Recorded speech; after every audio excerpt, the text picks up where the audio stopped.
it's Adam Hawk, still in the car, still recording voiceovers. This one to let you know that you are on part 2 of our conversation with PGA Tour caddy Joe Etter. If you haven't listened to the first part, I would highly recommend doing that before listening to this part, or else this part isn't going to make a ton of sense for you. Regardless, we thank you for your support and invite you to sit back and enjoy the fellowship. So that's pretty incredible to know in your head, like, the only way for me to get out of this barn at the club is to research the up-and-comers, make some business cards, and go out there and network. And the guy that you drop a card on is the guy that you end up caddying for the next day at the club. He shoots 65, and now you are on your path. Right. And this path has led you from the club to Q School to, at the time, the Nationwide, which is now, is it Corn Ferry? Yep. And now you're... What is Corn Ferry? Is that a company? What who is knows? It sounds terrible. I want nothing to do. I don't understand. Yeah. I'm like, is that like a breakfast cereal? Yeah. I don't understand. You know what I mean? And the fact that none of us know shows that the branding isn't working. Is it insurance? It's got to be insurance. Who knows? Yeah. So, and then you get to the tour, and here you are. I want to say you're 10 years into it, or 11 years into it, 11 seasons? Yeah, I guess 2012 was my first season, like with 11 with Chris Kirk. I ended up doing maybe 8 or 9 events, and then hooked up with Harris and started with him in 12. So basically I think my 10th or 11th season, yeah. Wonderful. Yeah. So you've been a part of 2 wins on tour, both with Patton. Yep. 2017 in Mexico, 2018 in Hawaii. Yep. And I can't imagine a higher peak than getting to the top of a individual sport where the margin of victory is razor thin. We're talking about one stroke over 4 days separates a winner from a runner-up. And people remember the winners. Winning is almost comparable to a hole-in-one. Yeah. You know what I mean? would say it's harder to win probably than that's what I'm saying. But, like it's a mystical creature. Yeah. It is a mystical creature. Yeah. For sure. You guys have done it twice. That's awesome. And my question to you, and I'm sure what everyone is wondering, is when that happens, I mean, you could pick either the Mexico win or the Hawaii win. What is the feeling like on the green when the 72nd hole is complete? You're the winner. You're hugging each other. The bank account goes way up for both of you guys. Everyone is celebrating. What's the party like? Yeah, that's what we want to know. The cell phone's going off. I mean, that moment. What's that moment like? The moment is basically like, I can't believe that just fucking happened. Butterflies. Big time. You know, I was like, wow, all right. It's amazing. And then fucking crazy, Yeah. I can't even imagine what that feels like. Yeah, with the second win, we were in a playoff with James Hahn for like 6 holes. So it was just like, I remember that. I remember that. I'm like, dude, that was a grind. Dude, just go away. Lay down, brother. Lay down. We got a party to get to. Yeah. You know? So that's incredible. But like, take me through, like, you guys are walking up the green, and I know it's all about Patton, and he's getting the interviews, and he's the winner. It's Patton Kizzire, God bless him. But like, when you get back to where you're going, like the locker or whatever, like, that's a big win for you. Yeah, you're just kind of checking your phone, and you see, you get the most text messages you've ever seen in your life at one point in time. At one point, and you're Is like, it true that the phone gets hot when that shit happens? Phone warms up. Yeah, phone when heats you up. guys, Diddy, dude, just hot phones, you know? Well, yeah. When you guys get the third one, which you will, Ryan and I want to know, are you going to return our text? We're going to be one of a million people texting you, but I'm expecting a text back within, I want to say, 90 minutes. We're flying to wherever they are. I got you 90 minutes. Well, the thing is, we're flying to wherever they are. We're meeting up for the fucking party. Dude. Yeah, That's what we're gonna do. Yeah, can't wait for that. Yeah, that's worth a red eye every fucking day of the week, right there. Yeah. So, did you guys what are you guys saying to each other after that happens? Well, I mean, they kind of whisk him away, and he's got a bunch of media obligations. You kind of enjoy the embrace, quick embrace, and like, then it's like, all right, dude, do what you got to do, man. I'm back. Caddies are in the background. That's how we like it. That's how we expect it. That's how we're comfortable. So well, then you don't have to deal with all that Exactly, exactly. He's got to go up in front of all these people, which... The Coors Light's hitting your lips way before it's hitting his. 100%. Yeah. I get to go in the locker room and I look at my phone. Yeah. I rattle through as many texts as I can and respond to as many as I can. And, I mean, it takes about an hour and a half of his time before I ever see him again. So, you know, just... knock that stuff out. That's pretty cool to win in Hawaii, too. Kind of let it sink in. Yeah, Hawaii is awesome. That's a rad place to win. You know, I'm sure you guys had some fun. Yeah. We did. Yeah. So I mentioned that you've been caddying for 20 years. You've had a bag on your shoulder for 2 decades. You have walked every course there is to walk. This is a job for you. You know, when I worked at the Jim Rome show, you know, it's kind of the pinnacle of that genre, and everyone's like, man, that must just be the greatest thing in the world. And it's like, on one hand it is, on the other hand it's a job, and when you have a job, sometimes your love and lust for everything related to that job goes away. So you are a golf lifer. This is what you do. Like, you're bouncing around from rental to rental, booking your airplanes, just jumping around, and it's got to be like kind of a blur. And so my question is, do you still like love this game the way that you loved it since you were a kid? Are you still a golf guy? I am, 100%. I play golf, you know, at least a couple times a week on my off weeks when I'm at home. The hardest part about the whole deal was just the travel from week to week, getting from A to B. Once you're in the new city, it's new because you hadn't been there for a year. So you're like kind of stoked that you get to go to some of the bars and restaurants or whatever that you are used to going to, and then go check out the golf course. And once you're back inside the ropes, it's like, well, that never gets old. Yeah, the golf part of it never gets old. Right. My boys back home, a few of them are Coors Light drinkers too, and they call them popping or drinking coolies. Coolies, okay. Is when Joe Etter's off, he's got a week off, and he's going out there playing a couple days during the week for his own enjoyment. Is Joe Etter popping coolies on the golf course while he's playing?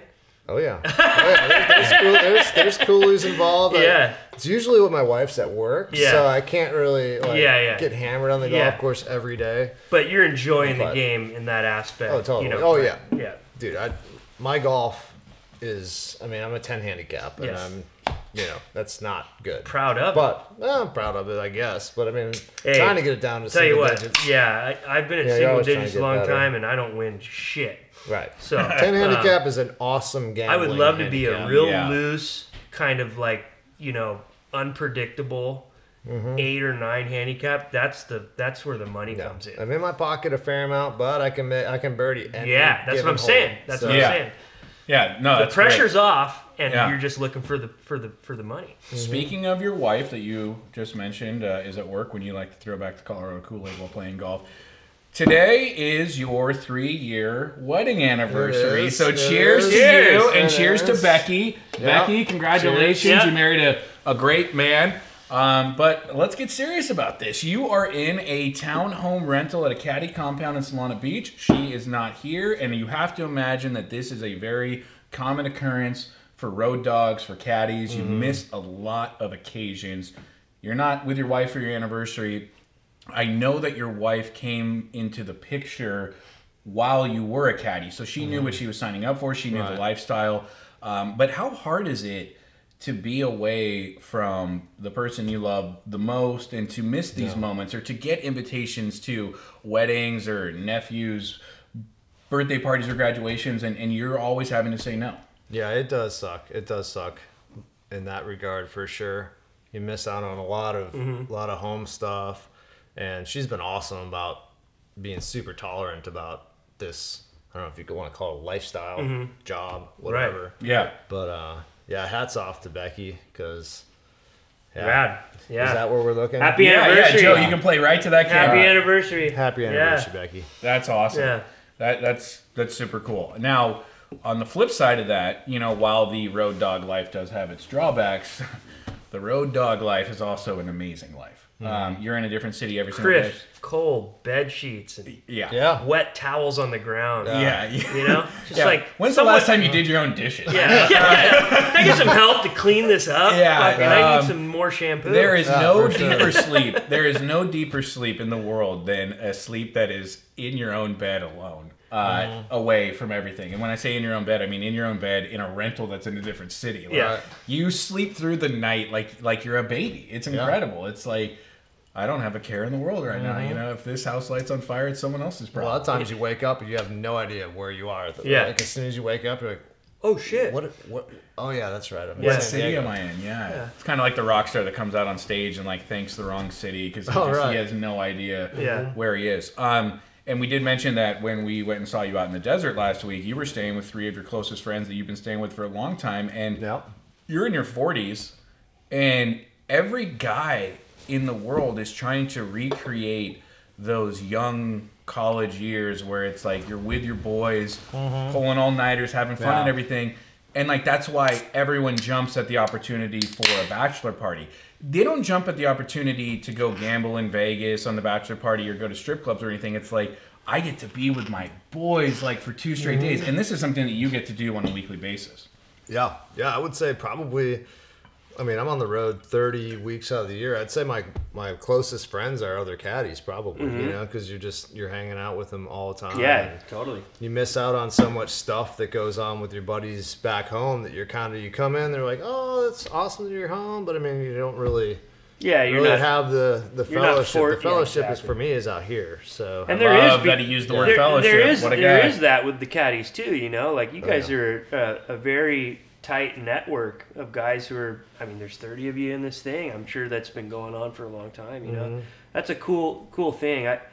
It's a shame that the golf culture doesn't, media-wise, doesn't touch much on the caddy culture of it because it's such a huge, important part of what makes pro golf sing. And like you guys are the unsung heroes without a doubt. I mean, those guys can't go out there and carry their own bag like an NCAA player and fucking get around a golf course. There's no way. They need to be able to walk that fairway, be free and clear, and have you guys like be their support system. Like they could do it, but the quality of golf would suffer. Would 100%. suffer. Yeah, I mean, you gotta. Those guys need to have their chest out. They need to feel confident and cocky, and they need someone in their corner, and it's a fucking team effort. No doubt. Cheers to you guys for giving us guys something to watch on the weekends because you guys are the part of it that doesn't get the most praise, but fucking very important, dude. Yes, but and the thing is, we don't want the praise. We enjoy the praise from our boys. That and that's what makes it cool. That's what makes it cool. It's like an underground coolness of it. You know what I mean? And like we were just saying about the win, there's something fucking really beneficial to be able to be like, go talk to those guys. I'm gonna fucking go over here and do this and sure. I'm enjoying this in the fucking clubhouse and like I don't need to deal with all that nonsense, We were talking about how the players need to have their chests out and everything. I just do want to say, best walk on tour, Patton Kizzire. Think so? Yeah. He has the most confident, slow stride ever, and it's like he's got nowhere to go. It's just like, man, I'm fucking playing golf, And I'm not quoting him. He didn't drop the F-bomb on me like that. But yes, he carries himself in a very confident way. Maybe it's the height, maybe it's the southern drawl, whatever it is. But yeah, I can't imagine you could have that much swag with a bag over your shoulder. So with the sounds like we got to get a foursome together. Yeah, no, that'd be great. Yeah. So we've got a what? You're a 3 together, I'm a 2 something, but I'm the shittiest 2 on earth. Okay, so you're a 2, you're a 10. I make a ton of fucking pars, and I'm that's a 14. about as good as I am. So what would the teams be if it was us 4? If it was us 3 and Patton, what would the teams be? The teams would be off week, let's all get hammered. Okay. Yeah. And it'd be a 6-6-6 game. Oh, 6-6. That was my grandpa's favorite game. Yeah? Because you get to team up with everybody. It's the best game you could ever fucking play. 6 and 6. You mentioned your grandpa. Your grandpa got you into golf. That's why we're here right now. Who got you into golf? My dad, my grandpa. Great. Up in Green Bay, Wisconsin, where I was born and raised. Yeah. Bummed about the Packers this That was past a tough weekend, game. but yeah, That was a tough game. that was tough. That was tough game. not. Yeah. That was. I wasn't expecting that. Yeah. Yeah. You know, most people I talk to, their dad or their grandpa got them into it. I'm the weird. Yes. My Yeah, mom got your me mom. into it. Yeah, I My heard mom about that. absolutely loved golf and played it a lot and taught me how to play, which is probably why I suck. Well, I would take you one further. That was my grandparents. Yeah. You know, both my grandma and grandpa played, and they had his and hers matching cards, and like so, it was a group thing. But obviously, the grandpa gets a lot of credit because it's like, come on, kid, you know. Right. But man, what an era, you know. Yeah. Those they came from the real stuff, you know, and got through it and got to the point where they were playing golf leisurely and teaching their sons and grandsons. Yeah. What a wonderful thing, and that's what we're striving to continue, obviously, and, Absolutely. and be able to bring to ours. But Yeah. You played in a group when we saw you with Jimmy Walker. Great guy. Yep. And we're rooting for him to get back on top. And I think Jimmy enjoyed having us out there. You know, he gave us a few smiles and head nods, which was awesome. And smiles. He smiled at me. I think You not so much. I think he had it out for me. I don't know what I did wrong. I gave him some good wishes at the beginning, but Yeah, I think I was just in the wrong place at the wrong time because there were some walkie-talkies that went off, and I think I got blamed for it. But Yeah. but hey, the greats deflect, and if I was in his shoes, I would have blamed it on me too. Yeah. You know what I mean? You look up and you see that face staring back at you. Yeah, you're just like, fuck that Gucci kid. sunglasses, giant mustache. Yeah. That guy's screwing me up. But no, what was interesting, and I do want to bookmark the question that I was going to get to on the group that you were playing with, but there was a couple of instances where we felt like we were collateral damage by volunteers. Oh, right. Yeah, and so I'll just kind of lay it out for the viewer. The first instance was Jimmy Walker right in his backswing. A volunteer's walkie-talkie went off, and Jimmy 100% heard it, 100% hit a bad shot, 100% looked up, and we're standing right next to that volunteer, and he 100% thought it was us. Yeah. And that sucked because we had our phones on silent, but it was like, dude, we're dead. We're dead. That's we were dead. Yeah. It's the volunteer, but we're dead. And then the next time, Patton was playing a shot, and some volunteer was making some noise again. And these Oh, that was on 9. on 9, Yeah. on Yeah. 9. Yeah. And it was right before he topped it, and some volunteer was making some noise, and we were standing right next to the volunteer. And Patton looks up and he said, "Excuse me, sir, I'm gonna hit now." And I was like, "Fuck, I love that voice," but man, he probably thinks that like we had something to do with that, you know. You got to imagine those guys are pretty used to it. You know, they get butthurt about it for sure in the moment, but it's like it comes with the territory, right? It's like, It does. unless you're royally fucking up. We got kind of like, I don't even know if spoiled is the right term, but when there wasn't fans for a year. Oh, yeah. That's a great point. It was like, oh, That's a yeah, great point. Nobody's making any noise. This Yeah. is awesome. And then all of a guys are in sudden your own now world. we're back to. Yeah. So Yeah. that took a little bit of getting used to be honest. A few weeks Yeah. of getting used to, like, oh, wow, actually people are watching these That's shots. That's cool. Great point. Ryan and I are starting a new fan club for Patton, and we're calling it General Patton's Army. And if anyone wants to join, like they can get in line behind us. My Okay. grandfather was one of 3 survivors from Company K from General Patton's Army that stormed the beach in Normandy. Wow. kidding. Yeah. Good for him. Yeah. And one might call this serendipitous. Wow, you that really we are now the Yeah. tied that How together. did- yeah. Nice. now we are the head of General The Patton's world Army has a fan club. weird way Yes. of stringing shit together. No doubt. I mentioned your group with Jimmy out at the Des because I want to ask you the question of if you and Patton are drawing any name to play with, who is your favorite other tour pro to play with? Like when you and Patton draw this name, you're like, hell yeah, this is going to be fun. Oh, I mean, I think we got to go Spencer Levine.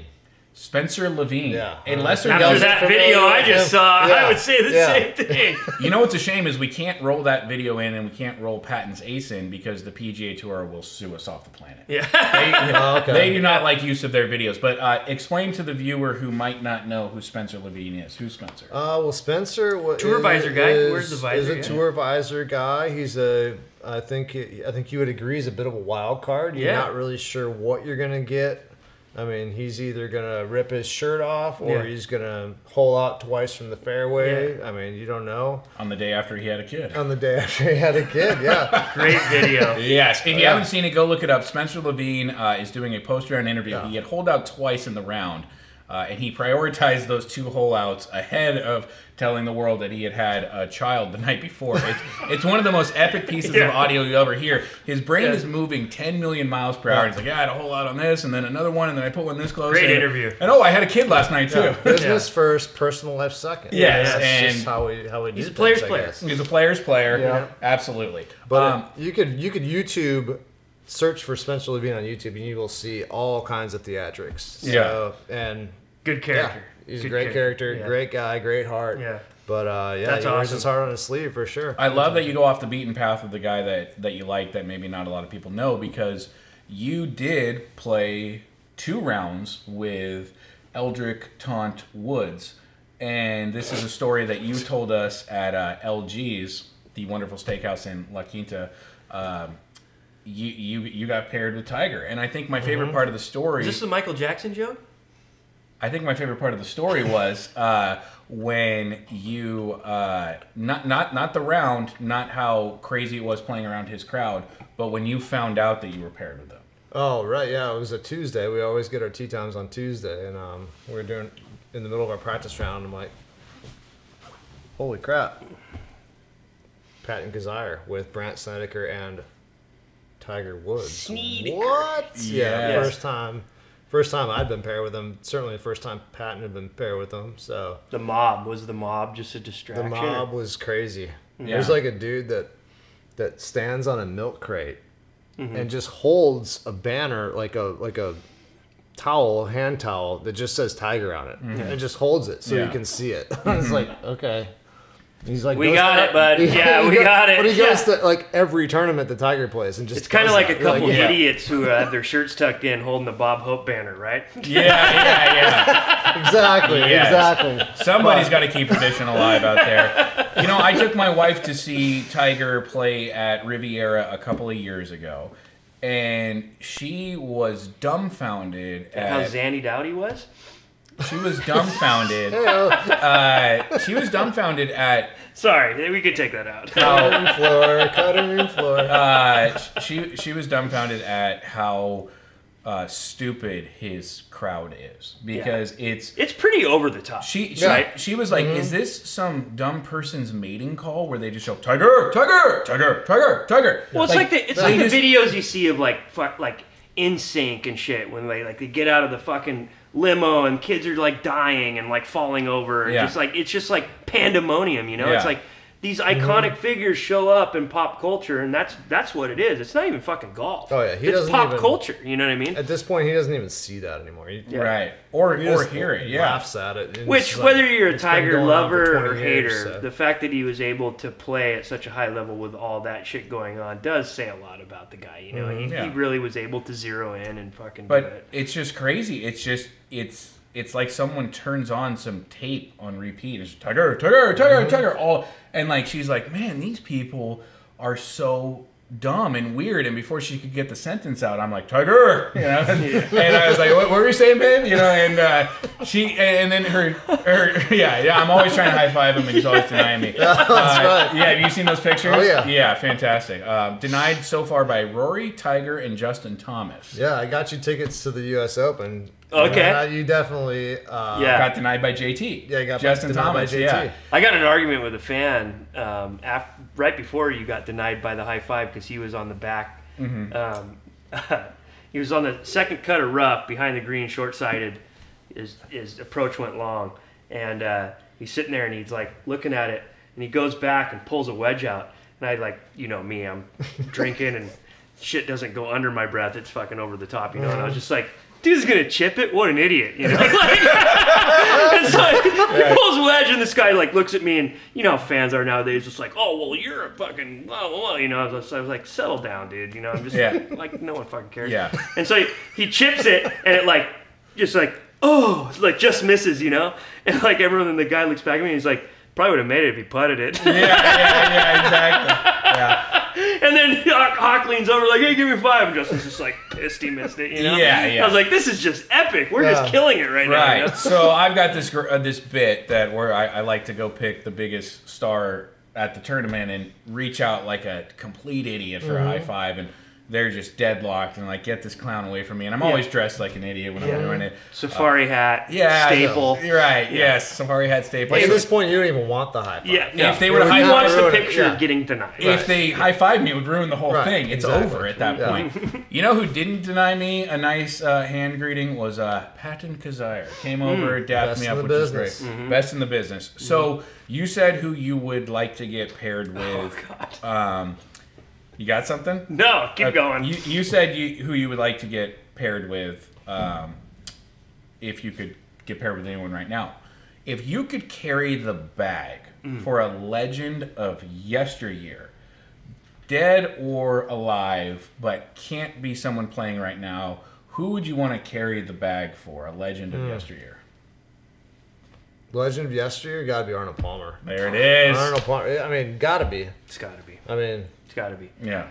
Same thing, pandemonium, crowds galore, for sure. back in those days, I mean, he had so much. He had so many female fans. Hopefully, at that point in time, I mean, this is all fantasy, so I'm single, right? So I'm like getting some of the trickle down action, that didn't pass the smell test for Arnie. So I'm like, Arnie's busy. Yeah, Arnie's busy, but I'm good. I'm hanging. I'll tell you all about it. Yeah, exactly. Could you imagine looping for Arnie for 18? I mean, that would be incredible. That would be something special. So as we sit just a few miles north of Torrey, and as we're coming off of the Hope out in the desert, I got to get kind of lazy with it and ask you, what is your favorite course to caddy at? I mean, they're all so good, but I love the old school courses. I love Colonial. I love Harbor Town, where the Heritage is. I like the Shopmakers golf courses, where you actually have to kind of work your way around the golf course. I was told back in the day, before we're in the modern era, that the 2 biggest parties that were circled on the calendar for the pros was the Bob Hope and Harbor Town. Yeah. Those were the ones that they looked like. Win, lose, or draw, you're having a good fucking time that week. No doubt. And is Harbor Town still like that to this day? Yeah, 2 point. Yeah, To a point. I mean, it's even in the modern era. But it's gotten a little more corporate, I'm sure, than Right. years past and whatever. But I mean, yeah, they're Good- still rocking and good rolling time. at the quarter deck and the marina and all that good stuff. Yeah. So, I agree with you. The shot makers thing, I think it's, especially this day and age when golf is, for lack of a better term, getting away from us. You can make the courses as long as you want, but you can still bring them to a place like that where it's like, hey, motherfucker, do that. Yeah, you know what I mean? When there's trees everywhere. Yeah, I mean, do that, dude. Let's see you do that. There's not much you can. Yeah, you got to figure out a way. Yeah, So yeah. Have you caddied at the Masters? I have one time in 2018. Unbelievable. Yeah. And what did it feel like when you put on the white jumper? Oh, I mean, it feels pretty cool. I mean, it's. Do they do as good of a job behind the scenes as it looks like in front of the scenes? It does. You feel like you're on eggshells a little bit to an extent. I can imagine because that. I mean, everyone's kind of like, if you step out of line, even as a caddy or a player, even they're like, yeah. they don't have any rules there, but they have Rules. customs. Yeah. That's what they say. So, like, okay, yeah. Actually, a funny story. The first time I went there in a practice round for Patton, nobody had told me that you're not allowed to have shorts on the property. So, had to borrow some pants from somebody. Like, okay. By the way, welcome to Augusta. Augusta was It already. would have been nice to let me know that I can't wear shorts. Yeah. Augusta was already up here for me. It just went through the roof. Yeah. They don't allow shorts. Is it true that amazing. like some of those greens are built up and there's electronics underneath with fans and shit and like weird shit going on, stuff like that? Oh yeah, they've got the sub air. They're sucking out. They're doing totally like, control just all the moisture. High tech shit going on. Yes. Crazy. That's awesome. That is. I mean, that's from its inception. That's what it's been. Like come here, like the master of golf. Like this is the mecca. Like Yeah. and And it's cool to see that they still continue to hold on to that and portray that. Yeah, totally. Not only to the players, but to the viewers, And Masters Week for me, just as a fan, it's just like, everyone knows, it's just like, don't fucking call me. Don't, leave me alone. I got fucking the laptop, the phone, the TV going on. It's just like the fireplace is going, and I'm just like, I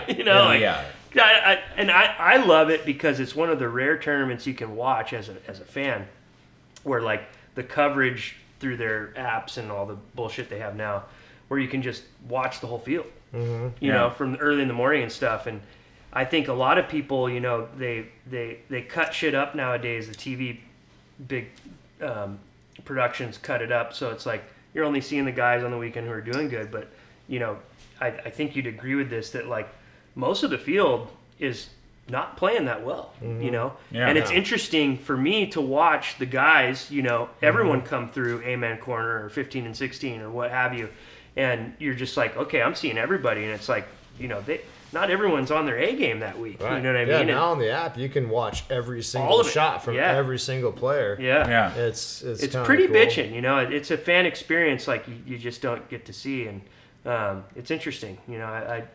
That week is so fun for golf. It really just fires you up. The coverage ends, and then you're just like on eBay looking at fucking golf clubs. You're just like, oh fuck, I'm jonesing, dude. When we were kids, they'd show like on CBS, you'd see maybe 12 holes or something. They wouldn't even show like the first 6 holes. My uncle had, back in the day. Look at it now. Awesome. Back in the day, you just tape everything on TV, and then you put masking tape on the tape. It's like 75 Masters. Right. My uncle had like every fucking Masters on like VHS, and so it's just like. And by the way, they play back as good today as they did back then. ESPN, if you subscribe to ESPN Plus, you can watch any year of the Masters. And if you go back and watch like a late 60s Masters and you see the way those guys dress and even the way the crowd dresses, it's like there is so much respect for what is happening out there. And the guys played with so much character, too.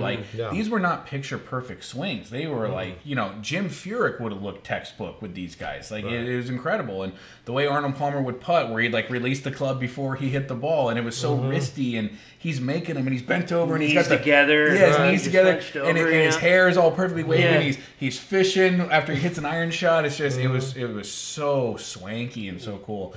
But where are you, as we wrap this up, where are you guys headed after this? So do you get a week off? We get a week off, we're both heading back home to Georgia. Get to hang out with our family, loved ones, play some golf. Yeah. And then it's back, Sunday or Monday, back to Phoenix. So the wasted management. I get to my buddy Bird Dog. Shout out to my man Bird Dog, Justin York. Caddie's for Sung You'll Know. Yeah. He puts me up every year at his place. He lives in Scottsdale. Wonderful. Oh, cool. So it's always great to save a couple bucks. Yeah. Oh, no doubt. Pat Perez doesn't put you in his all black mansion. I haven't gotten the invite or yet. loan you one of his 15 race cars out. Hey, you want to drive my yellow Humvee? Taxi. Yeah, Pat, I'll call Lyft. Shout out to Pat for blocking me on Instagram. He's a blocker. He's a big blocker. Yeah, he's like the Dikembe Mutombo of Instagram. Block more shots. Yeah. I'm going to say you had it coming. We wish you the absolute best of luck here at Torrey. Thanks for letting us invade your space, Joe. My pleasure. We want you guys. Let's go buy some pizza and beer, boys. We want you guys to do well. And it means the world to Ryan and I that not only that you wear our stuff and that we've got a deal. You get it. But you get it. And that's the thing. Dude, you are the perfect person for this. And it's kind of like, I don't want to say something that could be untrue later in life, but like if more people came up to us and were like, hey, we want to get on this nation thing too, it'd be like, I kind of like that we've got Jetter and it's like an exclusive thing. Like I really love this relationship and this friendship and this partnership, and it's made us feel great, and we hope that we don't fuck it up. Because, likewise. Yeah. I don't think you have anything to worry about, but so far so good, and Ryan is a bit of a wild card. So we'll see how we do here. What? Anyway, cheers to the fellowship. And actually, before you do that, since you are wearing a jacket, Oh, yeah. I'm so sorry. This is tradition on the show. Oh. Let me We fish brought into you it. a going gold lapel pin? lapel pin. Yes, this will Little keepsake. yes, this will look great on this jacket. By the way, I love that you packed a jacket for this. It looks fantastic. Yeah. Oh yeah. Thanks. That was very Thanks, nice yeah. of you to do. This is always the awkward moment of the interview where I reach into your personal space. Thanks, buddy. Yeah, absolutely. And let's see if we can figure this out. Thank Adam's you. really good with his hands. That's the one thing that I'm not great at. Yeah. There we go. Fistful of thumbs. The smoking Tom right there. Fistful of thumbs. Cheers. Cheers to the Cheers, boys. fellowship. Cheers to Joe Thanks, Etter. Joe. Cheers to Patton Kizzire. Cheers to Becky. Happy anniversary. See you in the winner's circle. Love you, Yeah, Becky. we'll see you in the winner's circle. Yep. Nice. All right. That was good. Is that all right? That was Are you great. kidding? That was Yeah, the best great. one we've ever done, Come dude. on.